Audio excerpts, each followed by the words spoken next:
Hey rock lovers, welcome back to the channel. Let's do a cut and polish video. In this video, we're going to take this rock, cut it in half, and polish both sides. So what's the story behind this rock? Well, this I bought from Aaron Thomas. He runs the rock hounding trips around Alpine, Texas.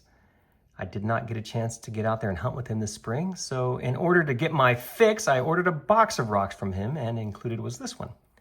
It's some sort of agate nodule. I can see that for sure. Definitely. It's heavy. I don't think it's going to be a geode on the inside. Beyond that, I have no idea. This could be a dud, or it could be amazingly beautiful. It could have a lot of banding in it. It could have color. It could have saginite. It could have moss. I just don't know. We're going to find out. What I'm going to do is take this into the shop. I'm going to cut it in half. And then I'll bring it back here, we'll take a look at it. After that, we'll get it back in the shop and get both sides polished. It's time to begin cutting. Here you can see I've got the rock in the vise. I've centered it somewhat for our cut. Now, all we have to do is close the lid and start cutting. Now the cut's finished. Did we get a good agate? Let's see. Ooh, that looks kind of pretty. Let's see the other half. Oh, nice. This West Texas agate nodule, aka Biscuit, has been cut. I decided to slice it in that orientation. Don't ask me why. It was just done on a whim. Was it worth it? And, ooh, yes it was. Look at that. Wow, that is really pretty. Oh, the details. I think if I can get a good shine on this thing, it's going to be outstanding. Well, let's find out. What I'm going to do next is get back in the shop. I'll get these two halves on the flat lap. I'll go through a couple of different grits. After that, I'll move over to the cabbing machine, build up a nice shine, and finish off with the wet belt sander and the cerium belt. Once it's finished, I'll bring it back in here and I'll show you what it looks like. The first thing I want to do is flatten out both sides. So for that, I'm going to use this 60 grit disc. Spend a few minutes here. Now here's how it looks. It's flat, but it's very scratched, as you can see. Now let's double the grit and go to 120. After a few minutes at 120, this is now what it looks like. The biggest scratches are gone. Let's double the grit again, go to 240. And after 240 grit, okay, most of the scratches are gone, but we still have some cleaning up to do. Next up is the 280 grit soft wheel on the cabbing machine. This is where I push in hard, try to get rid of all the scratches. Okay, after 240 grit, it's looking good. We're even getting a reflection. Moving on, the 600 grit wheel is next. We'll spend a few minutes here. Okay, after 600 grit, look at the reflection we're getting. That's really good. Next up is the 1200 grit wheel.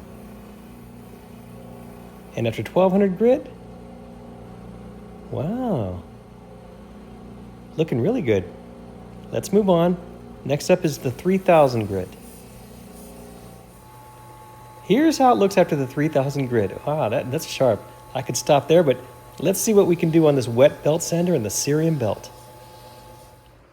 All right, it's all finished. The final polish is done, and wow, look at that reflection. That always makes me so happy when I see those little LED ring lights dance around the surface like that. What a cool looking agate. Tell you what, let's take it inside now for a closer look. Well, that didn't take very long. The polishing of one of Aaron's West Texas agate nodules, aka a Biscuit, is all finished. Remember, this is all we could see on the outside, just another one of those West Texas biscuits. These are so fun to collect because when you get them home and you cut them open, you just never know what you're going to find. And in this case, we found, ooh, look at this. What a beauty. As you can see, it took an awesome shine. This stuff really polishes very nicely. And as I tilt it back, look up here at the top, you can see some of that metallic mineral reflection in there, and on this side as well. That's really fun. But let's just focus on the beautiful blue and light brown banding, and heck, there's maybe some yellowish color in there. Oh yeah, look at that cloudiness right there. That's really pretty. And then whatever this area is over here, that's just interesting looking. A little splash of some sort of color right there. Very nice. How about this other side? Ooh.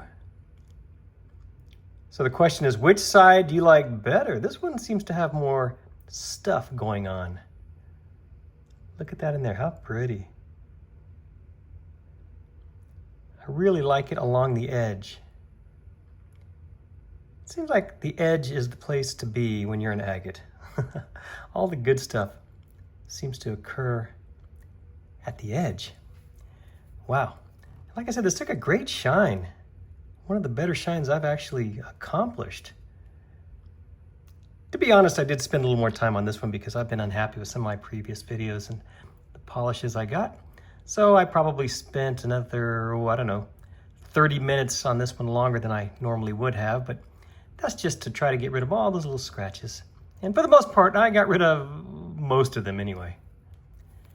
Well, I hope you enjoyed this video. I sure liked making this for you, and I think we got us a beautiful cut agate. I sure want to thank Aaron as well for finding this originally and then stuffing it in that box that he mailed me.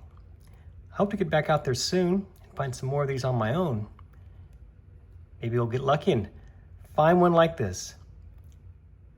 Thank you once again for watching. I sure appreciate it. And if you like videos like this, please check my playlist. I've got lots more of these cutting and polishing videos for you to enjoy.